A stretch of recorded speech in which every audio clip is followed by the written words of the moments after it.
But I think one of the really cool parts, because from a civilian point of view, you think that an artist just makes the album how the album is. Maybe there's a couple throwaways, but the cool part about hearing you talk about Swimming in Circles was that they had all these songs from like years previous, and they were kind of just bulletin boarding, like trying out which songs sound best together. What was like your research process? Like, what was your reaction hearing that? Like, oh, this was going to be on Swimming originally, but then they're like, ah, it doesn't work. Like they wanted hurt, was it Hurt Feelings or Self Care? Someone was like, Mhm. do not put that on the album. It doesn't work. And now it's like the biggest song on the album.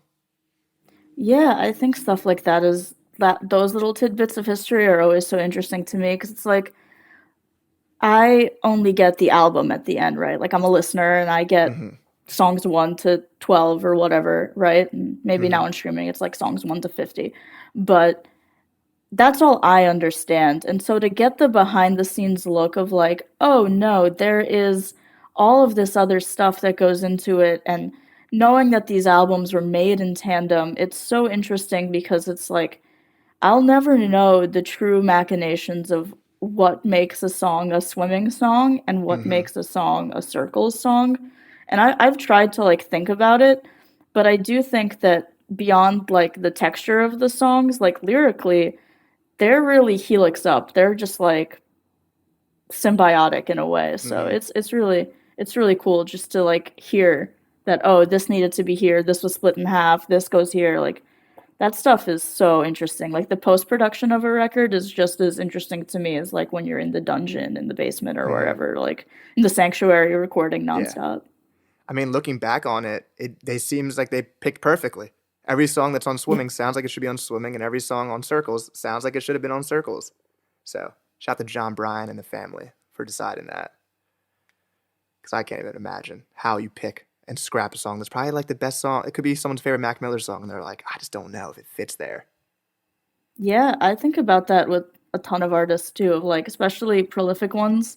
It's like how do you know what has to stay in the vault? Like what goes in the archive and what about when do you bring it out of the archive? Like that whole process so interesting to me because I shoot film photography because of course I do.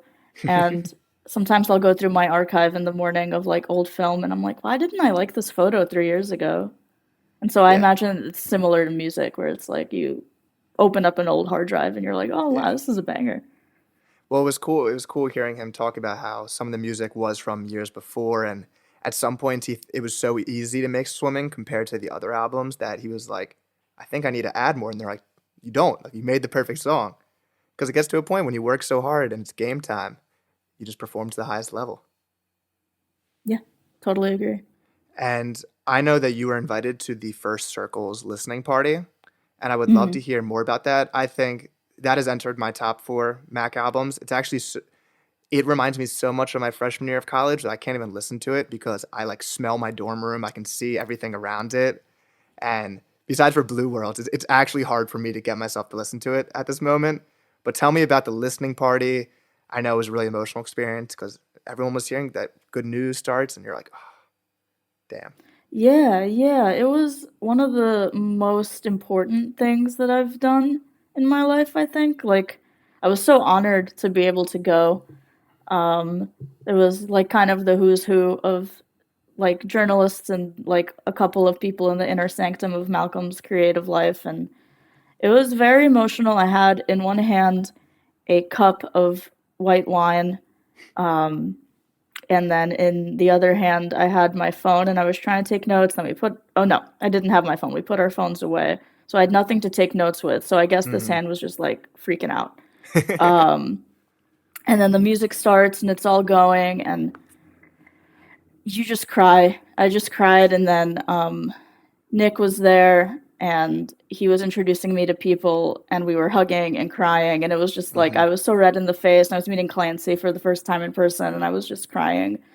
And it was like, I remember Nick described Year of Mac to Clancy, and Clancy looks at me and goes, "You're hardcore." And I was like, "Yeah, thank you.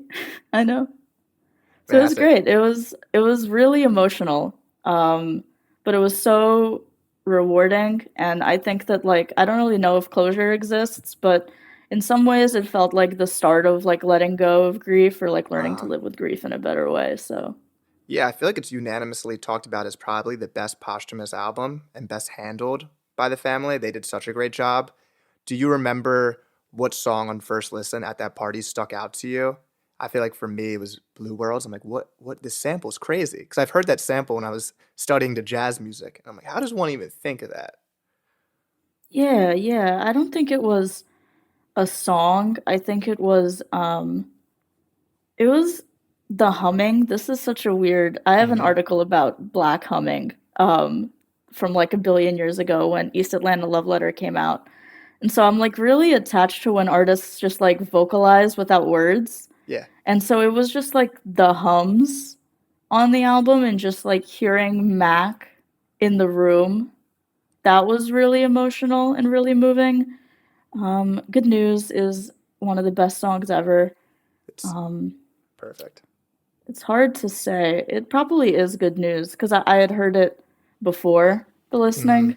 And so I could like, there was that familiarity with it. Yeah.